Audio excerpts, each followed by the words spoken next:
글로벌 뉴스를 전해드리는 외신 인사이드입니다. 항상 새해 이맘때쯤이면 언론들이 제일 관심 있는 게 올 한 해 무엇이 가장 중요한 이슈가 될 거냐 해서 연구소에서도 그런 보고서들을 많이 내고 언론도 많이 정리를 합니다. 그래서 오늘은 외신에서 올 한 해 보는 주요 이슈들이 어떤 건지 정리된 것을 한번 찾아봤습니다. 이나연 앵커 소식 전해주시죠. 2017년 글로벌 경제는 선진국과 신흥국 모두 골고른 성장세를 보였습니다. 하지만 올해 2018년도에는 그리 녹록지 않을 거란 분석들이 속속히 나오고 있는데요. 과연 블룸버그 통신에서 꼽은 올해 주목해야 할 변수들 어떤 것들이 있는지 관련 내용 지금 확인해 보도록 하겠습니다.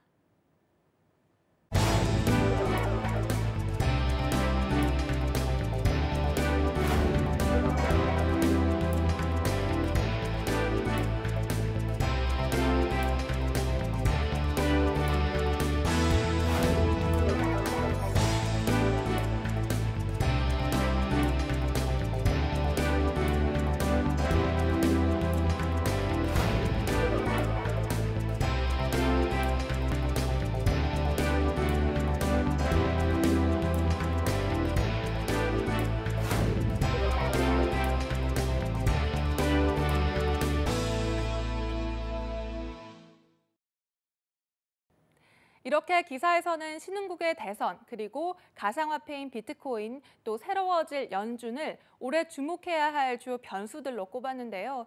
과연 우리 금융시장에서는 어떻게 맞물려 돌아갈지 연구원님들과 관련 내용 나눠보도록 하겠습니다. 네, 잘 알겠습니다. 감사합니다. 자, 블룸버그에서 많이 나오는 제목이죠. 올해 오늘 네가 알아야 될 거, 어제 내가 놓친 거. 블룸버그 보면 맨날 아침에 그거 나오잖아요. 근데 이거는 이제 그 2018년 글로벌 시장에서 내가 알아야만 하는 것들. 이런 그런 이슈들이긴 한데 제일 꼽아야 될 가장 지금 최대 변수는 그 통화 당국의 레짐 체인지죠. 미국 바뀌고, 네. 사실은 우리도 바뀌고, 우리도 바뀌잖아요. 네. 다음에 우리도 그렇게 무지하지 마세요. 우리 당국은행 총재 말 한마디 하면 뉴욕 시장 그냥 꼬꾸라져요. 옛날 기억 안 하세요? 맞습니다. BOK 쇼크. 예. 그러고 다음에 구로다도 바뀌죠. 구로다도 연임이 될지 안 될지 모르겠지만 하여튼 텀은 다 됐잖아요. 네. 다음에 저기는 드라기 선생님은 어떻게 됐죠? 드라기는 아직 2년 남았습니다. 2년 남았나요? 네, 한 2019년까지는. 네. 하여튼 지금 이렇게 되는데 이렇게 통화 정책이 이제 계속 지금까지 오던 기조로 그냥 갈 거냐? 아니면 이게 이제 본질적으로 뭐가 바뀔 거냐는 게 다 관심인 것 같아요. 네. 어떻게 보세요? 네?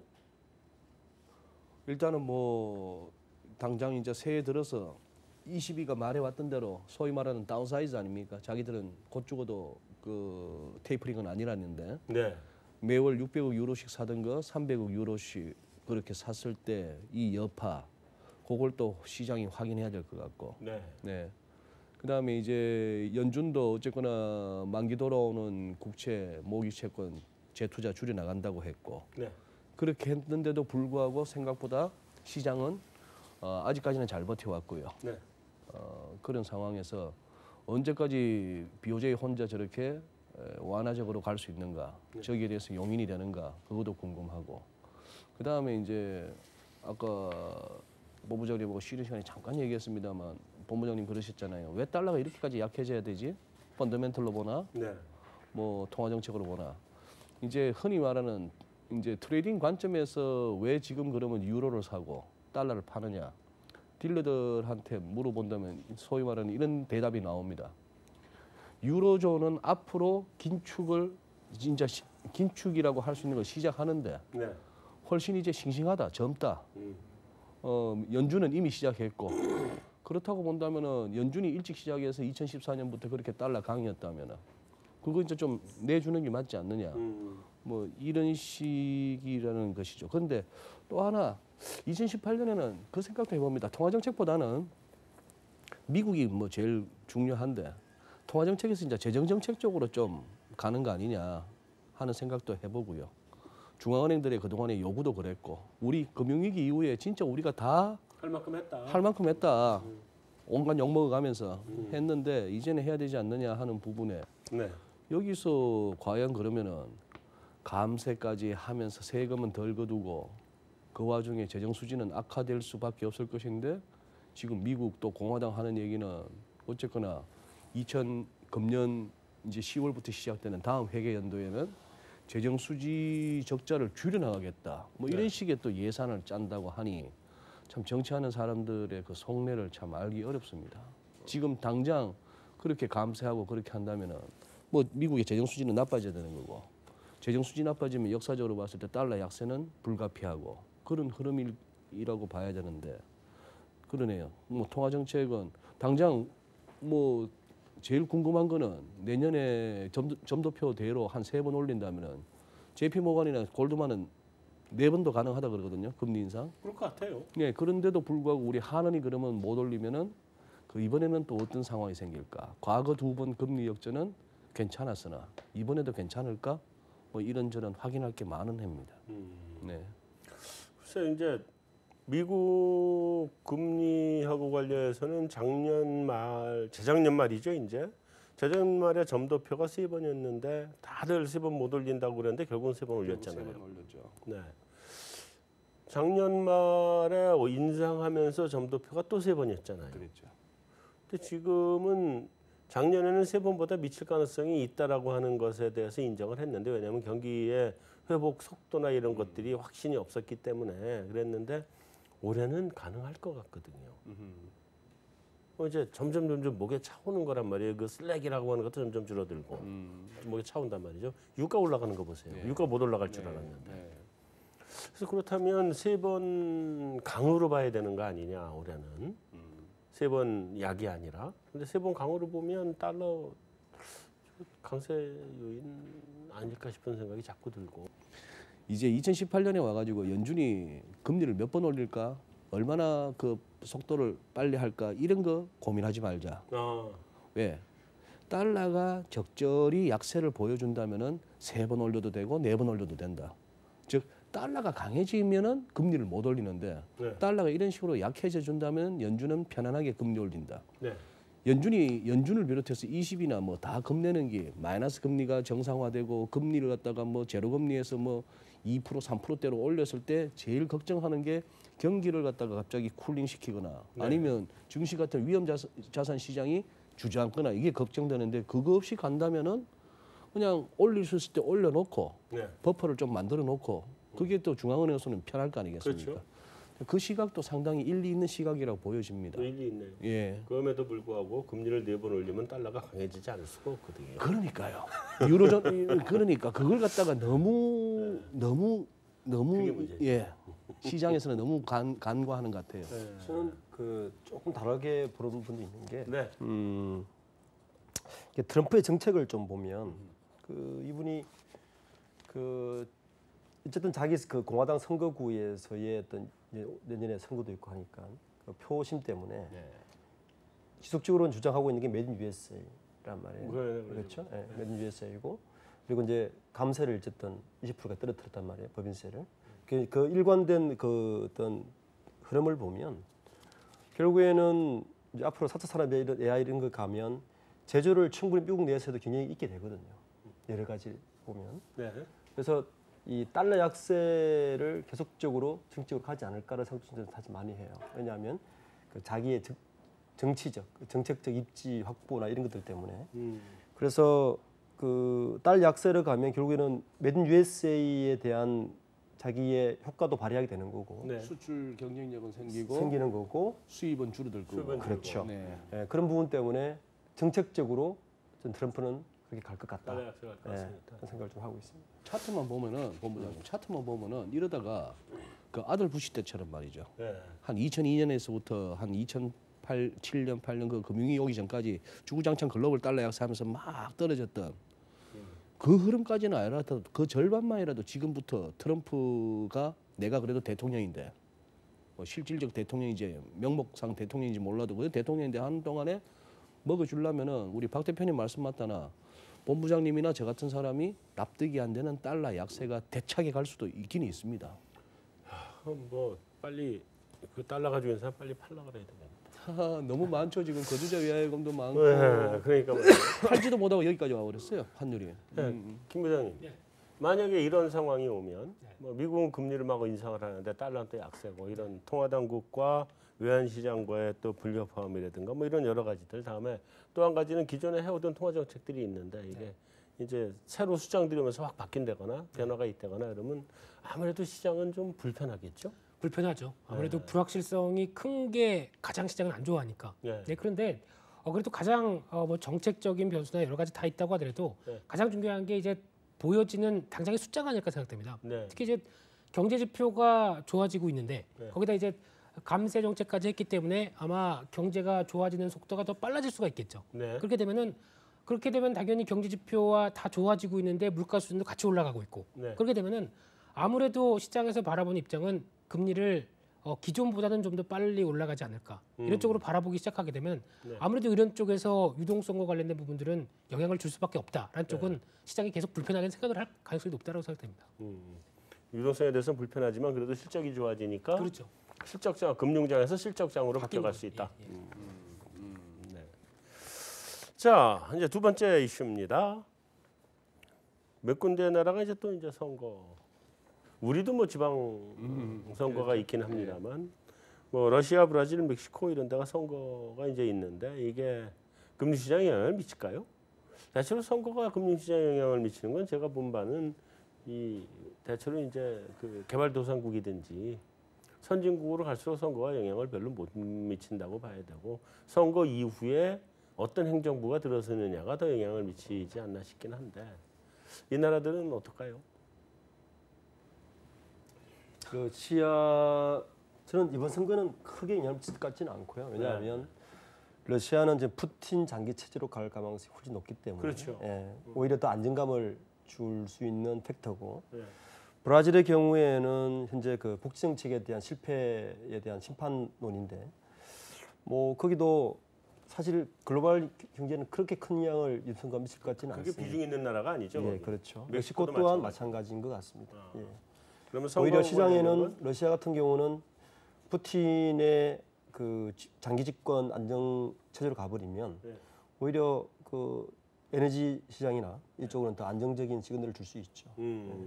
이제 주목하는 거는 작년에 이제 그거였죠. 뭔가 포퓰리스트들이 득세했죠. 네. 트럼프만 하더라도 포퓰리스트죠. 굳이 분류하자면은 네. 네.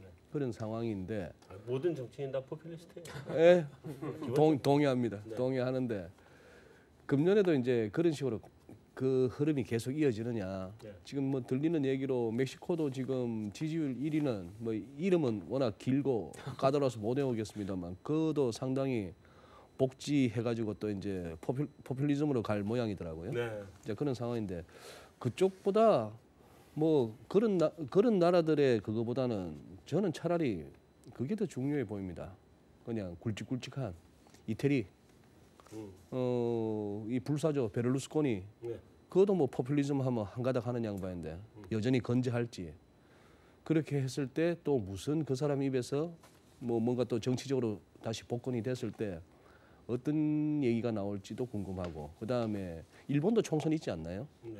예, 일본이 그러면은 아베 총리 입장에서 그렇다면은 그리고 트럼프 11월달에 중간 선거 뭐 올 한해 일부에서도 드렸 말씀이지만 지금 나름대로 집권하고 있다고 하는 세력들로서는 올 한해 장을 떠받칠 수밖에 없는 해라고 봅니다. 우리도 마찬가지죠. 우리도 마찬가지죠. 네. 근데 뭐 떠받치려고 해서 항상 떠받쳐지는 건 아니잖아요. 그렇죠. 그래도 어느 정도 좀 체력이 바탕이 되는 네. 상황이다 보니까 네. 아무래도 이제 또 경제나 이제 주식시장도 심리를 반영한다라고 하게 되면은 네. 그래도 밀리면은 뭔가 기대하는 게 그런 쪽에서 나오지 않을까 생각됩니다. 그래서 정부는 계속 어쨌든 공포탄 뻥뻥 날려주고 그렇죠. 한번 밀릴 것 같으면 코스닥 시장 활성화 대책 나온다 미리 한마디 해주고. 네. 네.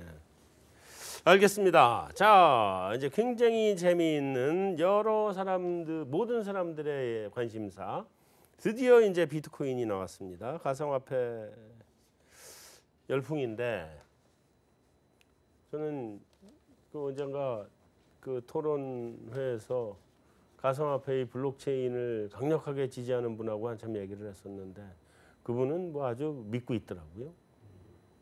이거 어떻게든지 해야 된다. 근데 사실은 뭐 블록체인이라는 기술 자체가 굉장히 중요한 기술이잖아요. 뭐 그리고 앞으로 세상이 그쪽으로 굉장히 갈 거고, 그러니까 그건 인정을 하는데 다만 그거를 하는 와중에서 블록체인에서 비트코인을 만들어낸 몇몇 사람들한테 이렇게 다 눈먼 돌을 갖다 주라고 해야 될 건지 이건 좀 조금 더 다른 관점에서 봐야 되는데. 그런데 저 심정적으로 납득이 되십니까? 비트코인 시세? 전 납득이 안 돼요. 그래서 지금 사실은 오늘 질문이 뭐냐면 이 돈이 이제 과도하게 쏠리고 있는 거잖아요. 시중에 돈도 너무 많이 풀려 있고 사실은. 아니 제로금리가 지금 우리도 지금 거의 제로금리 아니에요. 이런 금리 언제 본 적 있어요? 돈 아무리 빌려도 한 달에 이 은행에서 이자 빠져나가는 거 보면 정말 쥐꼬리만큼밖에 안 빠져나가잖아요, 이자가. 그러니까 그런 거 보면 돈이 많이 쏠려 있는 건 확실하고, 근데 이제 뭐 돈이라는 건 항상 버블을 만드는 거고 또 그 버블이 그 사회의 발전에 기여하는 바도 없는 거 아니고. 튤립 버블이 생겼으니까 네덜란드가 원예 세계 최고 국가 된 거 아니에요.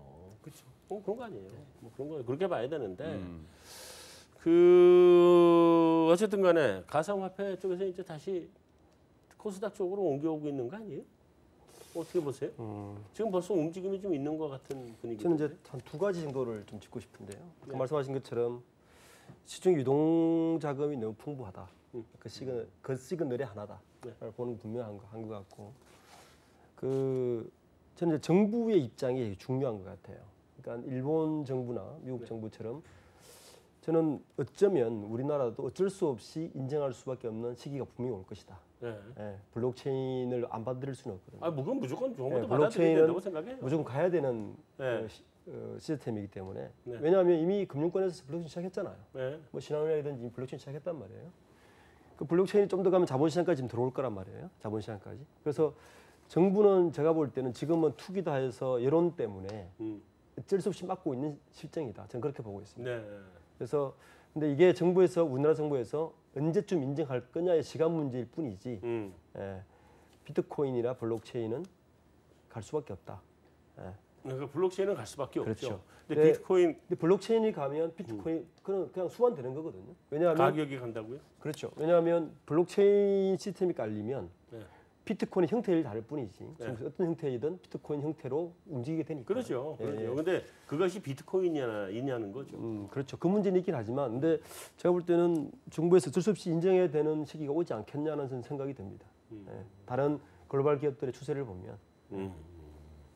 그럼 비트코인 지금에서 사야 되나요? 요즘 보니까 또 젊은 친구들하고 얘기하다 보면은 그런 얘기도 한다고 그러더라고요. 또 저 그냥 일반 술집인데 호프집인데 젊은 친구들이 막 와서 술 먹다가 저 아르바이트 하는 생한테 팁을 준답니다. 비트코인으로? 아니 5만 원이고 10만 원이고 팁을 준답니다. 그러면 왜 이런 일이 이거 그냥 호프집에서 왜 팁을 주느냐 그랬더니 저 친구들 오늘 수익 많이 났다고 가상화폐로. 그러면서 그런 쪽으로까지 바뀌었다고 얘기하더라고요. 주식시장으로 돈이 안 넘어오겠네 아직은. 그게 아쉬운 거죠. 그러니까 지금 어떻게 보면은 지금 보니까 또 통계상으로는 직장인의 37%가 가상화폐 투자하고 있다고 합니다. 그렇다는 얘기는 지금 직장인의 37%. 이제 최근에 나온 기사입니다. 그런 상황인데 또 최근에 또 12월 말 때쯤에 정부에서 그 가상 계좌 관련돼서 좀 막아난 상태거든요. 그러니까 신규가 지금 안 된 상황입니다. 근데 이게 한 20일 정도 가면 풀린다고 하는데 이제 그 상황에서 풀리게 되면은 오히려 지금 여기서 또 가속화가 되느냐, 아니면은 그게 이제 정체가 돼서 차라리 그냥 주식시장 쪽으로 돈이 들어오느냐, 이것도 하나의 중요한 또 변수가 되지 않을까 생각되고 있는데, 지금 바라보고 있는 젊은 친구들의 마인드로 봤을 때는 그쪽이 더 빠르지 않을까라는 관점도 나오는데, 이게 항상 중요한 거는 나중에가 문제죠. 항상 이제 버블이나 이런 것들이 뭐 나온 다음에, 특히 지금 앞서 말씀하셨듯이 박 대표님께서 얘기하셨던 것처럼 어떤 비트코인과 관련된 쪽으로는 괜찮은데, 지금 시세 흐름을 보게 되면 알트코인이라고 그러죠. 나머지 뭐 저희가 시가총액 뭐 2위까지 있는 리플이란 쪽 이런 거나 아니면 뭐 이더리움이나 이런 여러 가지 쪽이 오히려 비트코인이 못 갈 때 그런 쪽이 좀 대체제로 나오기 시작합니다. 시세가요. 그러다 보니까 사람들이 열광하는 이유가 그쪽이 또 확대되다 보니까 나오는 그런 현상이 아닐까, 이런 것들도 시장에 좀 단면이 아닌가 생각됩니다. 뭐 주식시장에 좀 도움을 줘야 되는데 지금 좀 도움이 되지 않고 다 그쪽에서 이쪽으로 안 올 모양인 것 같네요. 참네. 자, 마지막으로 이제 중동, 북한 뭐 리스크가 지금 뭐 굉장히 중요하게 얘기되는 것 같고 브렉시트 불발 뭐 이런 거는 뭐 얘기를 하는데 그건 불발이 날지 안 날지 불발 날 것 같지 않은데 그 얘기하고 그러더라고요. 자, 이런 이슈들은 뭐 어떻게들 전망들을 하세요? 그러니까 예를 들어 북한 문제는 뭐 화해 모드로 간다거나 뭐 여러 가지가 지금 될 텐데 나올 텐데. 저는 그 사실 이 두 가지 이제 중동 문제와 북한 문제는 그러니까 그 트럼프 입장에서는 올 중간 선거를 위한 일종의 작전이다 이렇게 저는 보는 개념입니다. 왜냐하면 네, 그럴 수 있죠. 예, 충분히 활용했거든요. 아베 네. 총리도 굉장히 많은 덕을 받고 트럼프 입장에서는 지금 북한 문제가 약간 시들하니까 중동을 일부러 터뜨린 거 아니에요. 그렇죠. 사실은. 예, 그래서 어쨌든 이슈화를 시켜야 되기 때문에 어느덧 음모론자가 나타났잖아요. 그래야 보수 세력 두 분이 대체제로 돼요 지금. 그래서 그 아마 이 두 가지 리스크는 네. 그 중간 선거 미국의 중간 선거 네. 그다음에 일본의 중간 선거 시점에는 거의 수그러드는 이슈일 것이라고 저는 생각을 둘 합니다. 다? 예, 북한 문제도. 저는 그렇게 생각합니다. 근데 북핵 문제는 너무 그렇게 하기엔 이슈를 크게 터뜨려 놔가지고 그렇죠. 문제 대화 국민으로 가겠죠. 대화 국면으로 대화 국민으로 가면서 이슈화를 이렇게 좀 소프트하게 만들겠죠. 예. 주식 사야 되나요? 그 관점에서 보게 되면 그러니까 지금 말씀하셨던 이슈라는 부분들은 어떻게 보면은 만들어낸 정도라고 생각이 들고 있는데 그거와 관련돼서 흐름을 크게 본다고 한다면 그냥 마음 편하게 그 큰일은 없을 것이다. 그러니까 대화 국면으로 간다 그러면 우리 주가는 올라갈 거 아닌가요? 그렇죠. 당연히 심리적인 관점에서 그렇게 생각합니다. 알겠습니다. 일단 사겠습니다. 종목을 잘 골라주세요 이번에. 네. 브렉시트는 어떻게 될 것 같아요? 그 가긴 가는 거죠?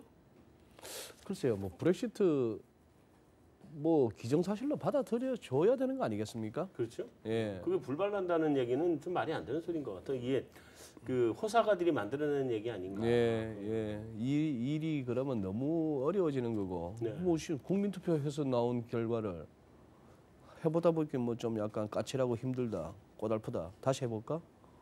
그러니까. 그거는 좀 아닌 것 같고요. 예. 이 블랙스완 타령도 너무 찾으니까 블랙스완 안 오잖아요. 네, 안 오죠. 예. 그래요. 항상 뭐 어떤 위기나 이런 거는 넉넉히 있을 때 그런 상황인 것 같고 어디서 나올지 모르겠다는 것인데 어떻게 보면은 뭐 말씀하신 튤립 하나가 말 네 마리가 끄는 마구까지 최고급 마차. 예. 그렇다면은 그 정도 같으면 많이 바우네요. 네, 많이 봐요. 많이 바우는데 지금 저 꼴랑 뭐 2만 불, 뭐 2천만 원 그러니까 최소 10만 불 넘을 수도 있다. 그냥 경차인데. 네. 그럼 아직 그렇게 보면은 이런 말도 그거 일리가 있는 거죠. 법을 하는데 뭔 법을 있노? 제대로 찾아봐라. 아직 뭐 법다운 법은 없다. 돈 풀린 거 비하면 네. 그런 상황이고 그것도 궁금합니다. 금융 규제 완화 많이 외치고 있는데 어쨌거나 제롬 파월 체제 이후에 지금 이제 부의장도 정해야 되고 또 윌리엄 더들리 그만두고 나면 실제적인 실무를 담당하는 뉴욕 연방원의 총재도 정해야 되고 이런 식으로 빈자리 이사도 2명 채워지는 가운데에 금융규제 완화를 통해 가지고 만약에 2008년 금융위기 무렵에 뭐 한 8천억 달러 어라운드의 그 본원 통화가 지금 4조까지 왔다가 이걸 갖다 한 2조 달러까지 줄이겠다는 것이고 지금 뭐 초과 지준이 2조 5천억 달러 이 수준도 같이 줄여야 될 텐데 이 엄청나게 늘어난 그 본원 통화임에도 불구하고 우리가 돈이 안 깔려 죽는 게 이런저런 규제를 통해 가지고 은행들 대출 함부로 못하게 하고 해서 우리가 인플레도 없고 뭐 물가도 낮고 막 이런 세상이었는데 요걸 트럼프가 진짜 법을 한번 만들자고 규제 완화 쪽으로 세게 한번 밀어붙일 사람들 자리에 앉히고 네. 한번 그런다면은 그 잠자고 있던 장부상의 돈들이 새끼치고 한다면은 정말 법을 만들지 않을까. 블랙스완보다도 오히려 트럼프 주도 규제 완화. 규제 완화 내지는 진정한 법을 보는 2018년이 되지도 않을까. 물론 법을 얘기를 하다 보면 항상 그 마지막 끝을 생각하면 또 아찔해요. 근데 이제 이걸 갖다가 놓치면은 좀 허전하거든. 그죠? 글쎄 저는 비슷한 생각인데 저도 제 얘기 한 네. 번만 딱 말씀을 드리면 버블은 규제 완화에서 올 것 같아요. 규제 완화해서 오는데 언제 그게 올해 올 거냐 내년 올 거냐 그건 모르겠어요. 모르겠는데 금융 규제를 완화해 놓으면 또 이제 서브프라임 모기지 증권 같은 이런 것들 누가 또 이제 그 틈을 비집고 들어와서 물 하나 만들어내거든. 그것도 한 2, 3년 하다 보면 제대로 된 버블이 한번 터지는 네, 거죠. 그러면 이제 버블이 예, 만들어지거든요. 예, 예, 만들어서 터질 것 같은데 아직은 뭐 버블다운 버블은 없고 뭐 비트코인 버블은 저는 그렇게 오래 갈 거라고는 생각을 안 하는데 뭐 어쨌든 간에 뭐 그렇고 그래서 어디선가 그쪽에 이상한 그 허점이 하나 나오지 않을까. 그렇게 생각을 합니다. 뭐 다른 뭐 허점 같은 거 생각하시는 거 혹시 있으세요? 아직은 없습니다. 없죠? 올 한 해 지켜봐야죠. 그러실 것 같아요. 우리는 다 결과론자. 다 터지고 난 다음에 그래 맞아 그거였어. 근데 사실 그때 말하려 했는데 참았다. 뭐. 네, 잘 알겠습니다. 장시간 수고하셨습니다. 네. 네, 오늘 준비한 외신 인사이드는 여기까지 마치겠습니다. 저희는 다음 주에 다시 찾아뵙겠습니다.